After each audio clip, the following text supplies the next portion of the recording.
नमस्कार साथियों और प्यारे बच्चों। लास्ट के वीडियोज में लास्ट की क्लास में हमने सीखा था वैदिक विधियों की सहायता से योग करना और घटाना। अगर आपने वो वीडियोज नहीं देखे हैं, वो क्लास अटेंड नहीं की है, तो उन वीडियोज का लिंक मैं आपको डिस्क्रिप्शन में डाल दूंगा। वहां से देख करके आप वैदिक विधियों की सहायता से योग करना और घटाना दोनों ही सीख सकते हैं। आज की क्लास में सबसे महत्वपूर्ण क्लास होने वाली है और आज हम सीखने वाले हैं कि वैदिक विधियों की सहायता से गुणा करना।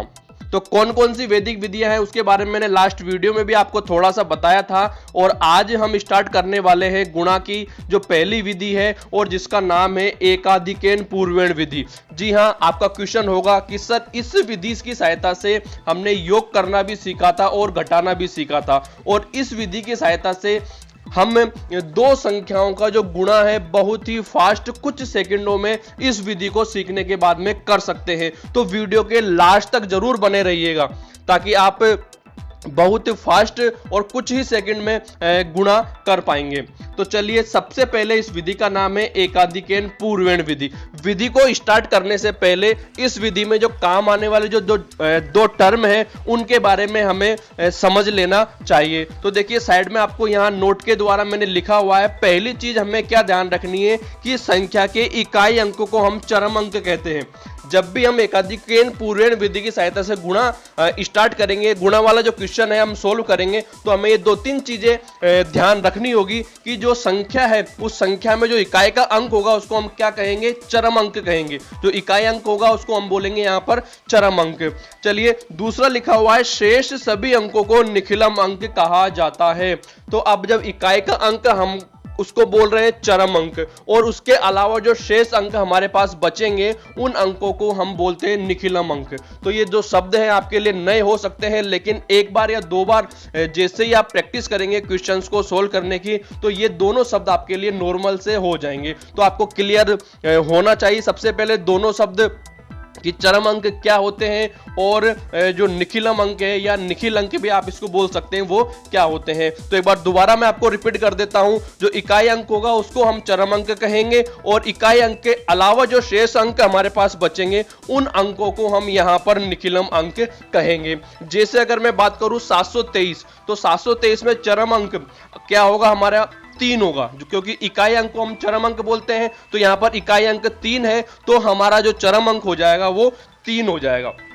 और इसके अलावा जो शेष दो अंक हमारे पास बचे हुए हैं, इन दोनों अंकों को हम क्या बोलेंगे, निखिलम अंक कहेंगे। तो यहां पर जो निखिलम अंक है या जो निखिल अंक है वो हमारे पास 7 हैं या 2 हैं। ठीक है, दोनों शब्द आपके क्लियर हो चुके हैं। अब चलते हैं कि इस विधि को, इस एकाधिकेन पूर्वेण विधि की सहायता से कौन कौन सी ऐसी कंडीशंस हैं जब हम इस विधि की सहायता से संख्याओं को गुणा करेंगे। तो देखिए, यहां पर कब हम इस विधि को काम में लेंगे, तो यहां पर दो कंडीशन हमें ध्यान रखनी है गुणा करने से पहले। इन दोनों कंडीशनों को हमें चेक करना होगा गुणा करने से पहले। क्या है वो कंडीशन, देखिए, जब चरम अंकों का योग, चरम अंक क्लियर हो चुका है हमारे पास, तो जब चरम अंकों का योग हमारे पास आ जाएगा, हम चरम अंकों का योग करके देखेंगे, जिन दोनों संख्याओं को हम गुणा करेंगे उन दोनों संख्याओं के चरम अंकों का योग हमें करके देखना होगा।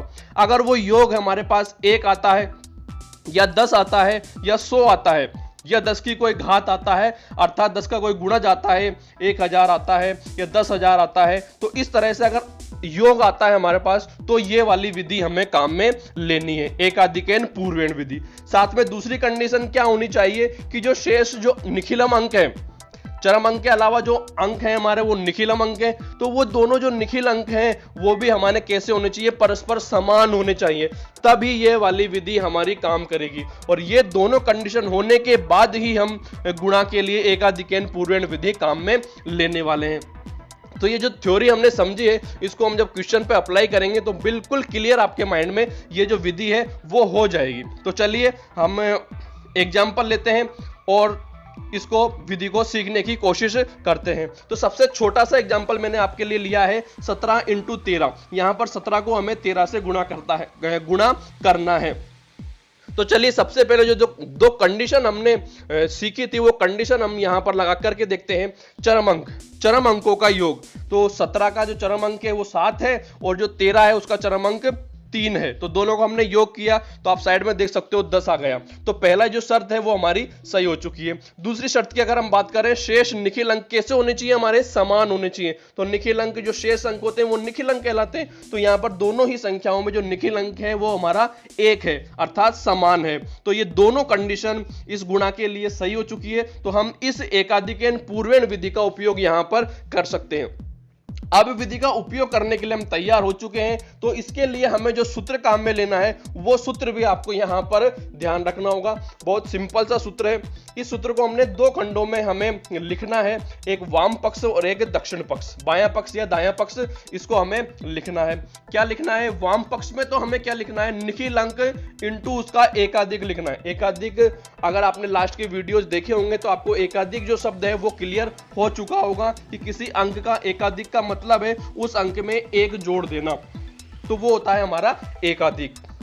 तो यहां पर जो वाम पक्ष है उसमें हमें क्या लिखना है, निखिल अंक इंटू उसका एकाधिक, ऑब्लिक करके जो दक्षिण वाले जो पक्ष है उसमें हमें क्या करना है, दोनों जो चरम अंक होंगे हमारे पास, उन दोनों चरम अंकों का हमें गुणा करके लिख देना है। तो चलिए यहां पर हम बात करते हैं 17 इंटू 13 के लिए। तो देखिए 17 इंटू 13, अगर हम वाम पक्ष में क्या लिखेंगे, निखिल अंक, तो निखिल अंक हमारे पास 1 है तो हमने 1 लिख दिया, इंटू उसका एकाधिक। 1 का एकाधिक मैंने यहाँ पर साइड में लिखा हुआ है और आप मौखिक भी इसका आंसर दे सकते हैं। अब तो 1 का एकाधिक क्या होगा, 2, तो यहाँ लिख दिया हमने 1 इंटू 2। एक पक्ष हमारा कंप्लीट हो गया। अब बात करते हैं हम दूसरे पक्ष की, दक्षिण पक्ष की। तो इस पक्ष में हमें क्या करना है, दोनों चरम अंकों का गुणनफल हमें यहाँ पर करना है। तो दोनों चरम अंक हमारा क्या थे, यहाँ पर एक चरम अंक था 7 और दूसरा चरम अंक है हमारे पास यहाँ 3। तो इनको दोनों को हमने गुणा कर दिया 7 इंटू 3। दोनों पक्षों को हमने बारी बारी से हल किया, 1 इंटू 2 तो हमारे पास आ गया 2, और दूसरे पक्ष में 7 इंटू 3 हमने किया तो हमारे पास आ गया 7 तिये 21। और जो तीसरी स्टेप में हमने दोनों पक्षों को खत्म करके दोनों संख्याओं को एक साथ लिख दिया तो हमारे पास आ गया 221। तो इस तरह से आपको गुणा करना है। अब एक चीज और यहां पर हमें ध्यान रखनी है कि जब भी हम गुणा करेंगे तो जो दक्षिण पक्ष होगा हमारे पास, उस दक्षिण पक्ष में हमें कितने अंकों की संख्याएं रखनी है। तो यहाँ पर कितने अंक हमें रखने हैं, तो यहाँ पर एक लाइन हमको ध्यान रखनी है कि जो चरम अंकों के योग, चरम अंकों का योग आप देख सकते हो हमने किया था यहाँ पर, तो हमारे पास आया था 10। तो 10 में कितनी जीरो है, यहाँ पर 1 जीरो है। तो यहाँ लिखा हुआ है चरम अंकों के योग में जितनी शून्य होती है, जितने शून्य होंगे उसके दुगने अंक हमें दक्षिण पक्ष में रखने हैं। तो यहाँ पर जब हमने चरम अंकों का योग किया था 10, तो 10 में 1 शून्य थी, तो 1 शून्य, तो उसके दुगने अंक हमें यहाँ पर दक्षिण पक्ष में रखने होते हैं। तो यहाँ पर 1 शून्य अर्थात 2 अंक हम यहाँ पर दक्षिण पक्ष में रख सकते हैं। अगर मान लीजिए 3 अंक हो जाएंगे तो हमें उसको किस तरह से दूसरे पक्ष में भेजना है वो हम आने वाली क्लासेज में सीखने वाले हैं। अभी हम स्टार्टिंग इस विधि की कर रहे हैं। तो सबसे सिंपल जो एग्जाम्पल हमने यहां पर लिया है उसकी सहायता से हमने इस विधि को समझा। तो इस तरह से हमने 17 इंटू 13 कर लिया तो हमारे पास आंसर आ गया 221।